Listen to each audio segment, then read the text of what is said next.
Welcome to How to Pip in Dead by Daylight version 2.6. I am entitled Boner. While recording this video, I was lucky enough to land in a lobby with some guys who've been around even longer than I have. So I get to show you a legitimate how to pip guide without saying if this or should have done, etc. The first tip I can share, and perhaps the most important tip in Dead by Daylight, get to know who you're playing with. Pay attention in the lobbies, not only to people's names, but also how they're dressed and what characters they are. A lot of times that'll tell you a lot about how they're going to play. For example, most of the time someone is showing off their Prestige 1 bloody shirt and nothing else, there's a good chance the game with them will go really badly. Another thing that is important about who you're about to play with is a salutation. Say hi to people, but do not say good luck, have fun, unless you want people who know how to play to leave your lobby. People that say good luck, have fun are simply telling you that you're probably gonna die because at least that person has no intention of doing anything except being the last person alive. When you say hi and or wave at people in a lobby, you help them recognize your name and increase your chances of them helping you out a little bit in game instead of considering you a random. After a few games, you may no longer be random to them. In DbD, I know a lot of people I've never spoken to.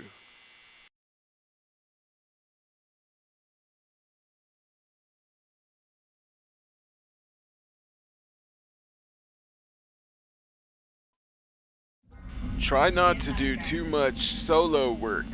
Objective tasks especially should be done in groups, regardless of what the nerds that are scared of group action giving away your location to the killer say. The task goes much faster and you're rewarded big time for hanging out with people. If you're at a generator alone and it's not almost on, go look for someone to help instead. When working in a group and the killer shows up, they can only chase one person, so don't freak out and run across the map to escape. At this point, the person getting chased needs you to fill in for them on that objective work you were doing together to make their running worth something. Stay nearby and watch the killer and only stop doing objective work for as long as you absolutely have to, but then get back to work. While doing objectives, distract yourself for a bit from any fear and or anxiety you may be having by looking at what is around you. You can identify places you can run to if the killer shows up, or just admire what is around you visually.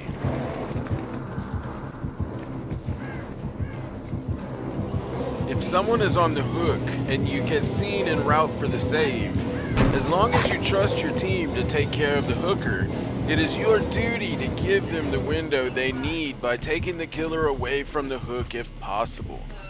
Do not loop the killer around the hook person or right next to them. When you unhook someone, they must not be injured for 10 seconds. Do whatever it takes to keep them safe for 10 seconds after the unhook.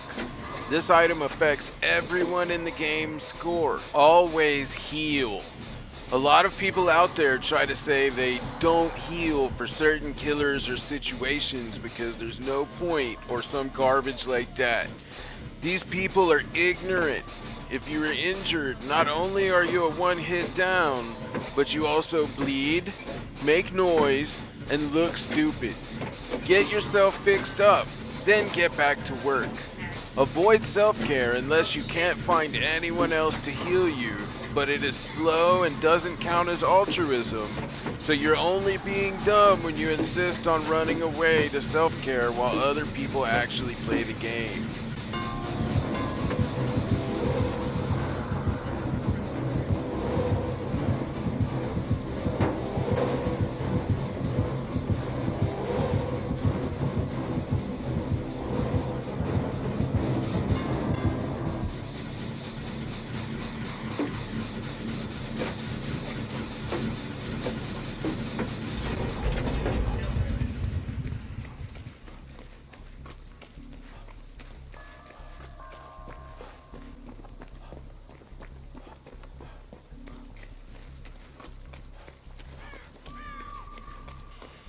Always break totems. Lit or dull, could be haunted ground and get people one hit down. Doesn't matter. Break the damn totem. Worst case scenario, you end up on the hook and your teammates get points for unhooking and healing you up. Best case scenario, someone else ends up on the hook and you get points for unhooking and healing them.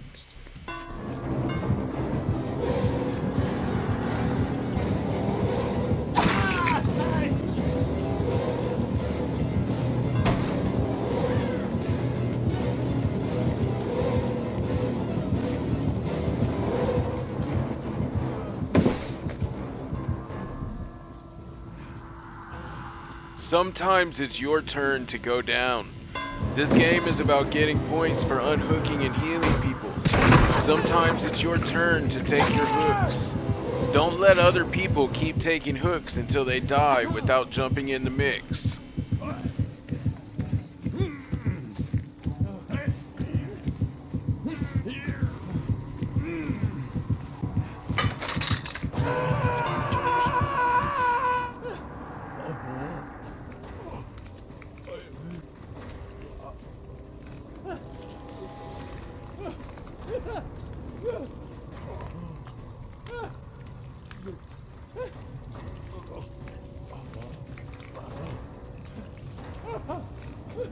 Seconds count. When you're unhooked, immediately heal if you aren't in the terror radius. At least until you hear the terror radius and know the killer is coming. That is much less you'll have to finish healing after you run off if you have to, but most times you won't have to run away. Even if the killer makes it back, you're usually just hitting 100% health, so you're able to take another hit and use the speed burst it gives you to get away. I'm gonna hop out of here, man. You have yourself a good night. Later.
Don't let other people have all the fun.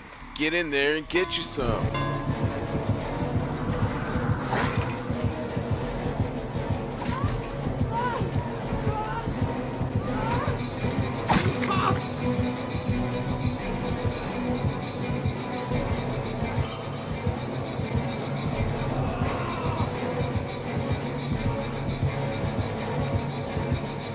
Get the door open. Once it's open, don't leave. Go check the other door. Repeat the process until you know everyone is safe. A lot of the time there's sweet ass points waiting for you at the door because people want to get healed up.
Don't have to escape to win, contrary to popular belief.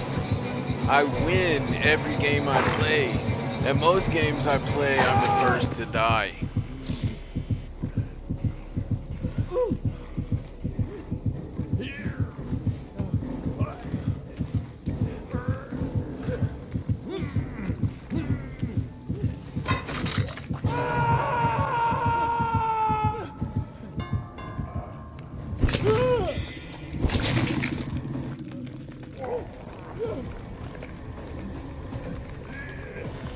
One of the most important things to remember in the fog is while you're here, nobody owes you anything.